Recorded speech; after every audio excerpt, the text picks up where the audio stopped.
looking at? Ben, can you please not do that at the table? He is. Is it your girlfriend? Girlfriend? You type away. This is a client. I gotta take this.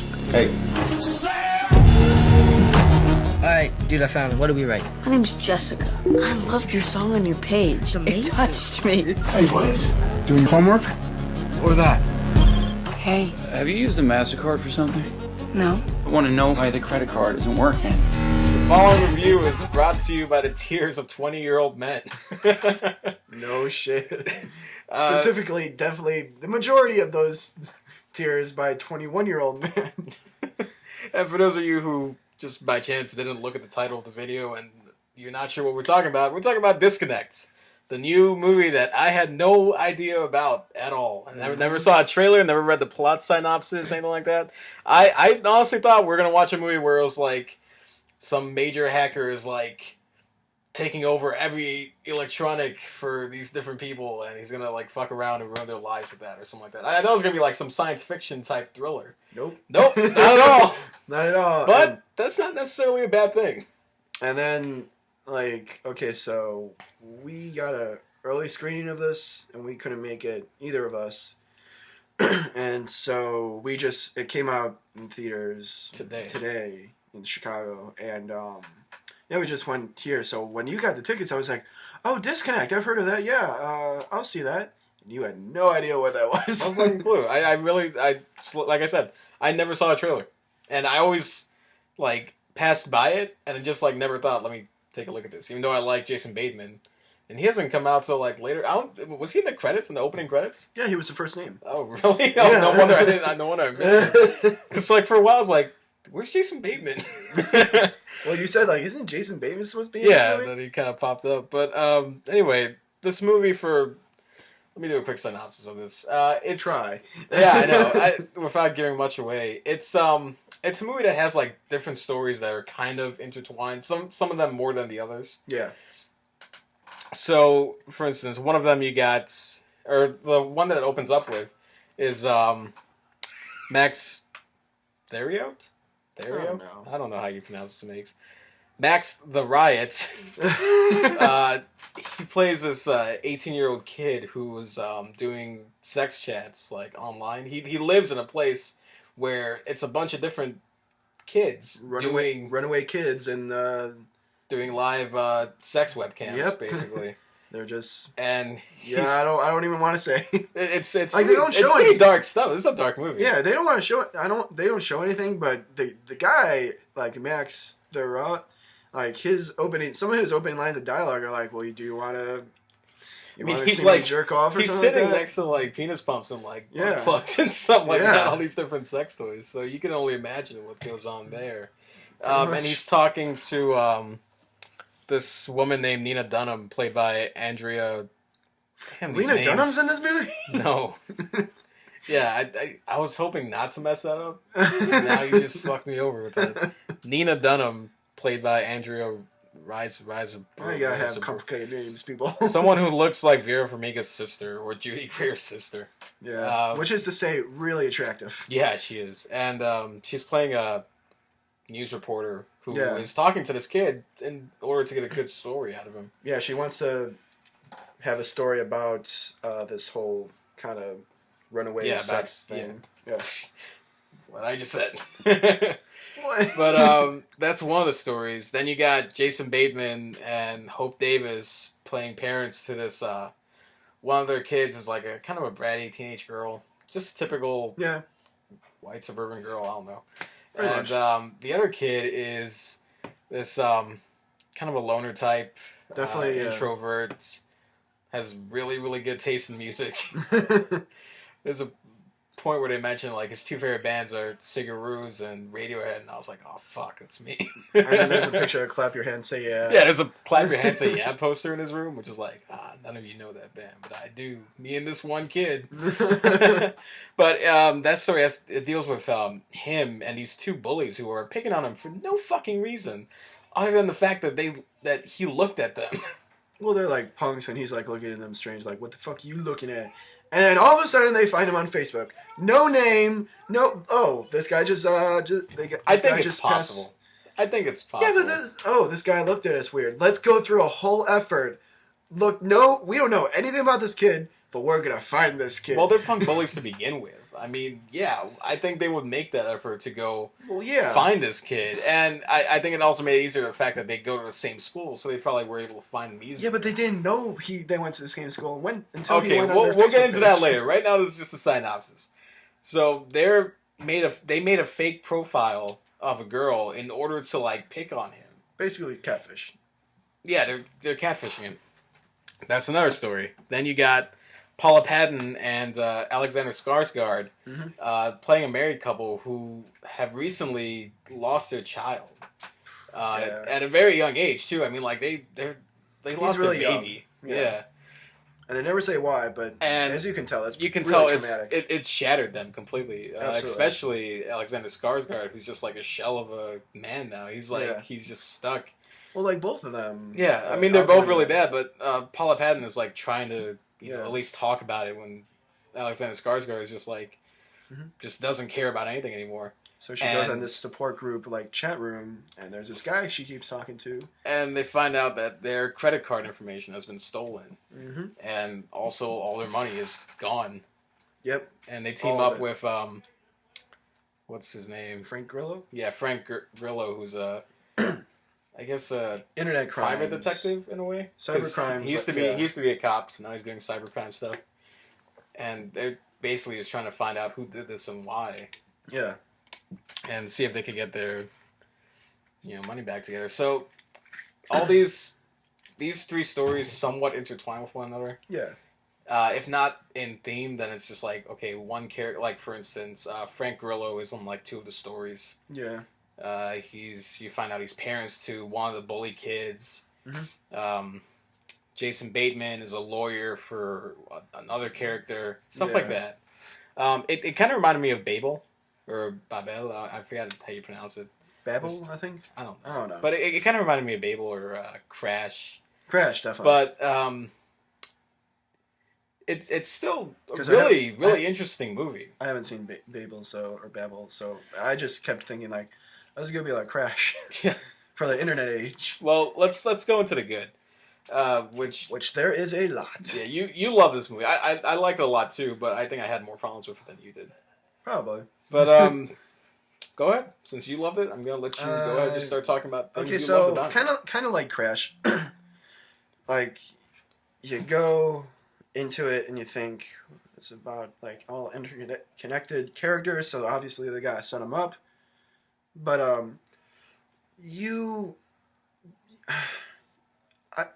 do I say this? Like the first half, I was like, this is good. But it's the second half that really gives you that oomph, like that emotional powerhouse. And the same thing with Crash. So, well, the first half, I was just like, when are the cyber crimes going to come in? I was kind of like, when is the action coming Well, it's good that they're setting up these characters, but I'm kind of getting a little bored. But I still liked it.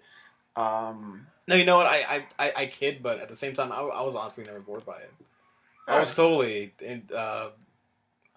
like with these stories. My problem with it was that some of the aspects of it I thought was completely predictable. One in particular, during the Paula Patton Alexander Skarsgård one, I knew what was going to happen from the minutes like they start talking about a certain person. I knew what the rest of the story was going to be like. Being very vague. And maybe, I don't even I know. Well, because I don't want to say the plot. Well, I don't want to ruin it. But I'm just saying, like, I knew exactly what was going to happen. So so to the point where, like, when it did happen, it was like something I totally expected. Same with the teenage kid. Like, I knew what was going to end up happening with him from the start. I did not. So, I mean, I knew what they were going to do because their setup with Paul Patton and Alexander Skarsgård is like kind of like the classic. I have nowhere else to turn to, and so I know where they were going with that, but I didn't, really predict the end. And the same thing with the Jason Bateman's son when I did not expect that. You didn't expect that turn? No. And that was my problem with that. I totally did. That being said, it's still interesting enough to keep me entertained and to keep me like watching the movie. Yeah. Another good thing I like about this movie is all the acting is really top notch. Phenomenal. Holy shit. Alexander Skarsgård was he really stood out for me, mainly because I guess I haven't really seen him in much. I don't watch True Blood. Nothing Yeah, against the I don't show. watch- I just don't have HBO. So the only thing I've seen him in is, unfortunately, Battleship. But you know, like you, I'm sorry, man, but Battleship is I'm the only thing I've seen. I'm really glad I haven't seen that. But you like sympathize with Paula Patton obviously right away, Definitely. and they kind of try to make him kind of the bad guy in a way. Alexander Skarsgård, not the bad guy, but Kind of like, like- oh, he never pays attention to me anymore. But- and- the way he like acts through his character, you can totally see like this has really devastated him. Yeah. Completely, and like they really has shared him. I thought he did a really great job. I think the standout for To me the point was, where like near the end, that scene with him, Paula Patton, at the end of it, that's Yeah. what got me like choked up. Yeah. That's what really hit me hard Oh, more yeah. than anything else in the movie. But yeah, everyone does a really good job. Another standout for me was this kid named Jonah Bobo. He has a funny name. Jonah Bobo, who plays the son of Jason Bateman, who's the introvert. Yeah. No, I thought he was did a really good job too. He was great. Everyone was great in this. But the standout, I think the two standouts for me, I think, were Jason Bateman. Yeah. Who you always think is like the straight man in like Horrible Bosses or Arrested Development, like all these really good comedies, but still like he kind of, I love Jason Bateman. He kind of plays the same thing, except for in like Paul, he kind of plays the same thing.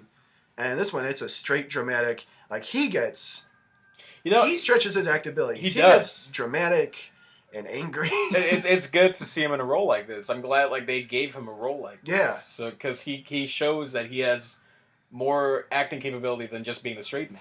Yeah, it's not. And I want to say that each of the actors here gets like their moments, and Jason Bateman definitely has like his moment near the end where it's like, oh my god, he is a really really good actor, and he's like, this is really powerful stuff that he's doing right here. Yeah, let me just make it clear that I love Arrested Development's one of the best comedies, maybe even probably even one of the best TV shows of all time. You kind of need to say that, or else people will hate you. No, it is. It Yeah. totally is. One of the best comedies ever. Horrible Bosses, really good. I really like Jason Bateman a lot, but it's really good to see him not like. Is the expression like pigeonholed? Is that the expression? I like don't know. just like typecast. Typecast, yeah. Yeah, typecast again. That just says like the straight man in a really good comedy, but still, another straight man role. And this isn't a comedy at all. Just Oh just let my me put God, that out no. there. No, be ready for. Well, like I said, if you've seen Crash or Babel, you kind of know what to expect from this movie because it's really heavy-handed stuff, and it's may take a lot out of you, especially near the end. It took so much out of me. Oh yeah, yeah, it did. Like I had a seriously, if you weren't there, I would have just. I had the biggest lump in my throat, and I had tears running down Crazy. like both eyes. I was just like, man, if Adrian wasn't here, I would have green mouthed all over this kid. And that expression I have to explain because green mouth. Because it made you cry like a bitch. Because it made me. I was a wreck after green mouth. I seriously, my dad was like, dinner's ready. I was like. But dinner will never be ready for him ever again. Or I Philadelphia now, because that movie with Tom Hanks. Yeah. I was watching that with Ben. Oh, that little indie film, Philadelphia? With that no-name actor, Denzel Washington. Yeah. Oh, people don't really know Denzel Washington. Where did he go, huh? But yeah, I was watching that with Ben, my brother, to any listeners. But I just couldn't take that end scene. I just couldn't take it anymore. So I just turned my pillow and started crying. And Ben was like, "Dude, are you okay?" Well, that's what I wanted to do in this movie. Like, okay, like I said, Your exact words were, "You crying? You crying like a bitch." Like, you crying? Yeah, exactly. Pussy. No, but like, I don't give a fuck. This movie, baby. and of course, Crying so hard. the only reason I said that so I wouldn't start crying. Yeah, I know.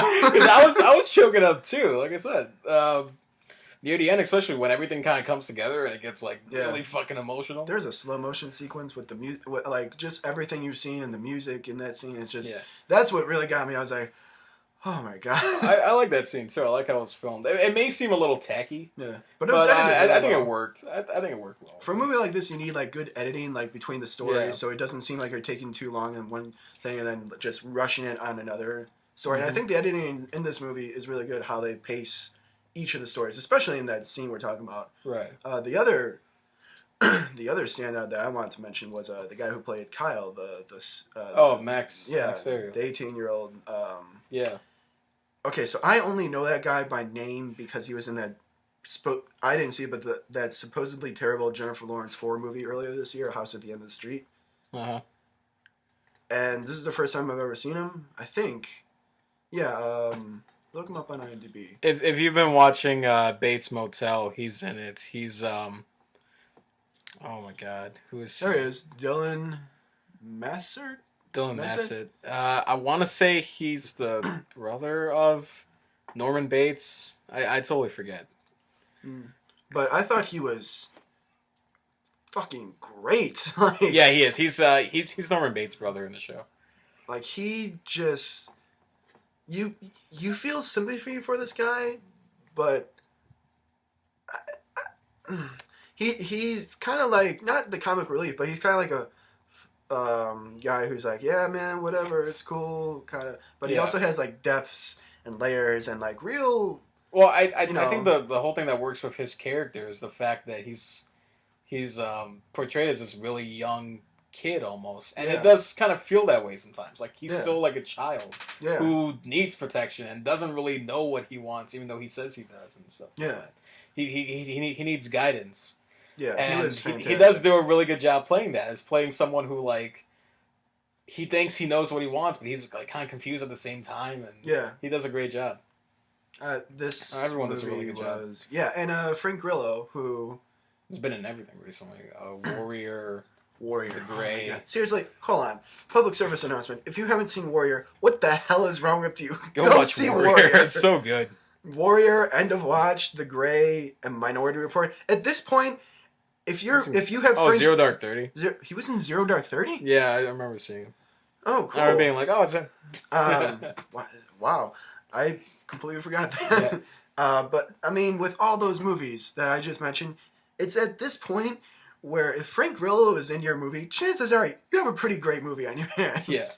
Because every movie we just mentioned was like, wow, dude, you really need to see that movie. Man, you know, I like I said, I really like this movie besides my small complaints, which my complaints for it is that, like I said, parts seemed really predictable. There's one scene that I didn't like because it looks like it was filmed like a PSA. And it's when one of the kids is getting bullied. Like, almost by the whole school. Oh, right. They see something of him that, like, gets spread everywhere. Oh, yeah. And there's just something about that scene. It's like, okay, this is verging on, like, PSA territory, which I don't like. It didn't really bother me. It kind of bugged me. There was one scene, though, I told you about that earlier, where, like, Alexander Skarsgård is looking over, like, something like the chat history of Paul Patton. It zooms in. Yeah, it zooms in like, oh, he never touches me anymore. And then the camera zooms and like, he never touches me anymore. It reminded me of that meme where you're like, it kills the man. This kills the man. It kills the man. It's like those memes that are like, you have a picture and then you have a phrase. And then you zoom in and repeat the phrase. Yeah, they did kind of like push that on you. But I think it was more of a just in case you missed it.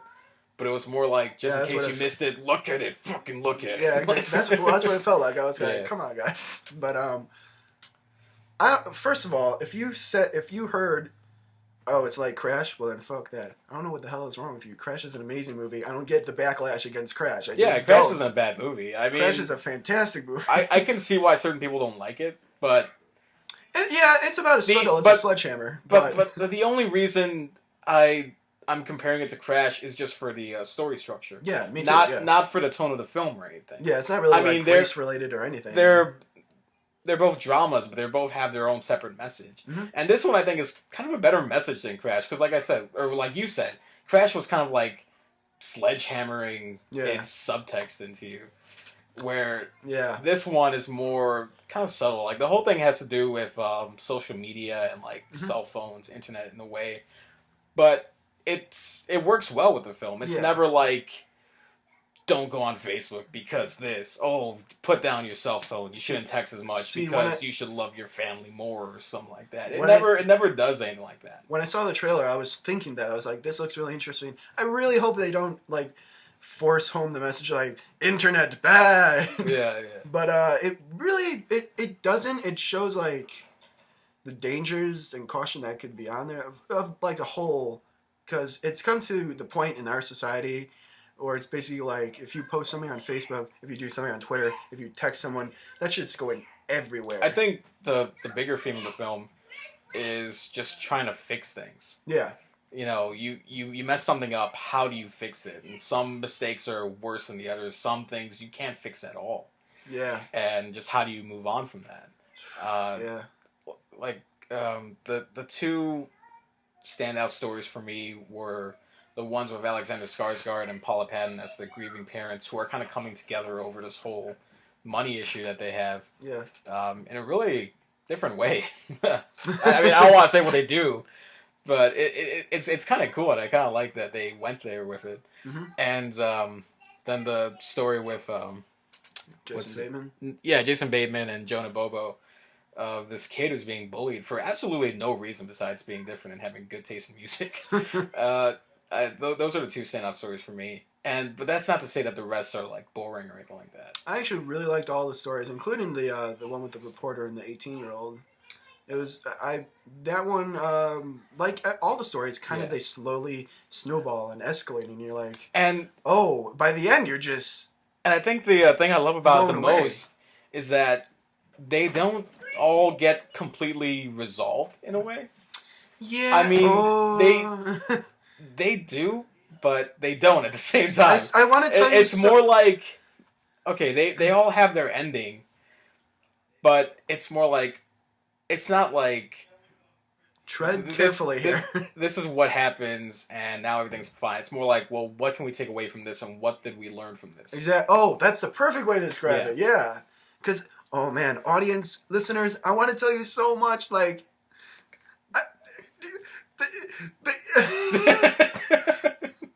there's like something in here where you're just like, no, you gotta tell us, please.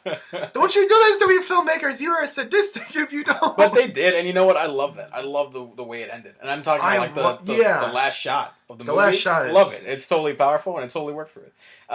You said this was like your favorite movie this year so far. See, okay, I feel bad because it seems like every Stoker, you were like, oh, favorite movie of the year, and then you saw Place Beyond the Pines. Well, now I'm just at 2. Yeah, Dead Man Down, best movie of the year. And now I saw this. Like, it seems like we're going to see a best movie of the year every single one. Well, we always do that, though. I mean, like, that's how I get my 10 best of the year list. Yeah, that's true. I mean, like, they always got to topple over each other. Like, for a long time, Ruby Sparks was my favorite movie of last year.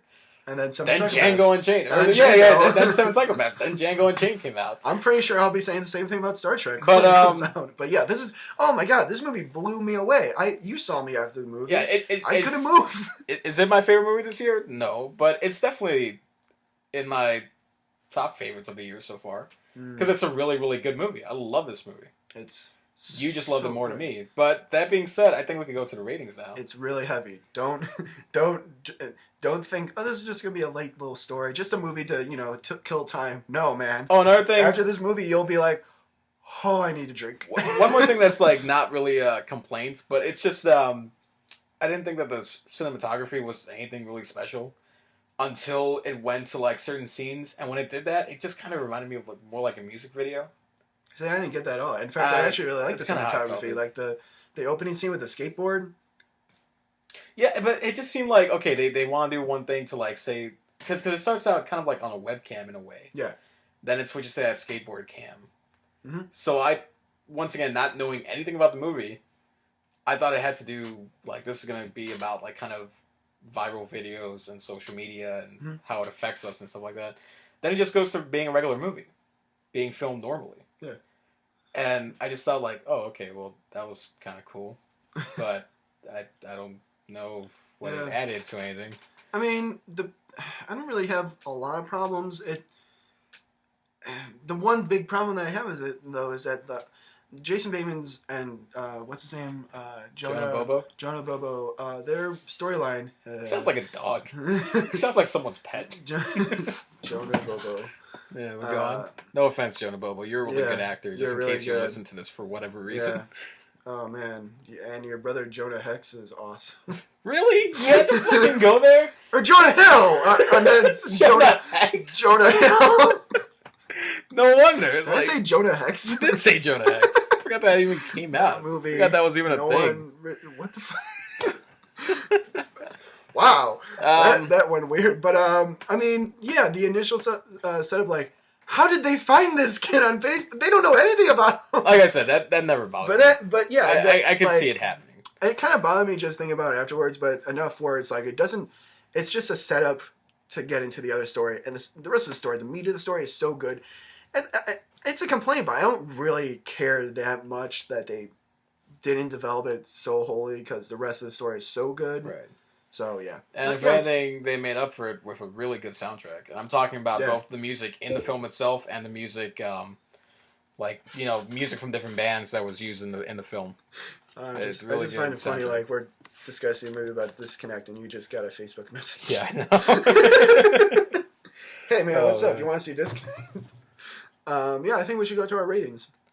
I'm pretty certain you know what I'm going to do. You know what? You might be surprised by my rating. Like I said, it's not my favorite movie this year so far.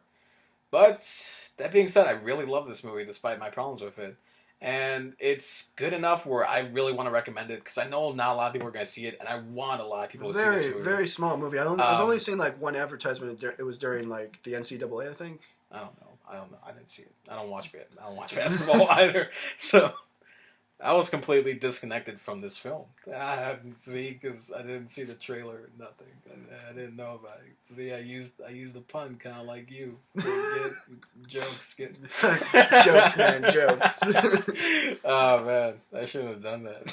You know what? I was thinking like at the beginning. I was like, what if this is a bad movie? We'll just have to say disconnect. I was disconnected from this movie.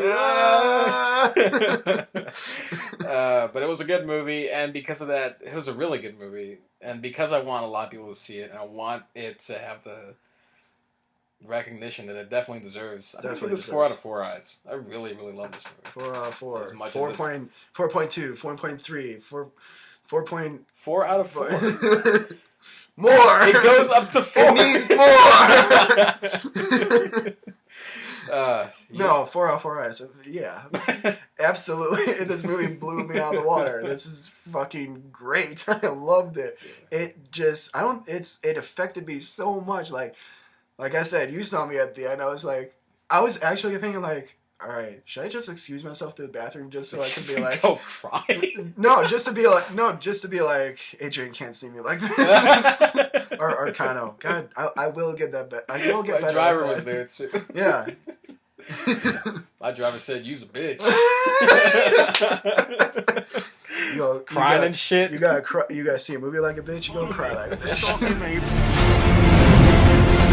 You told him everything about us.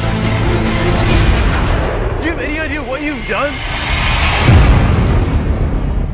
Trust me, no one else.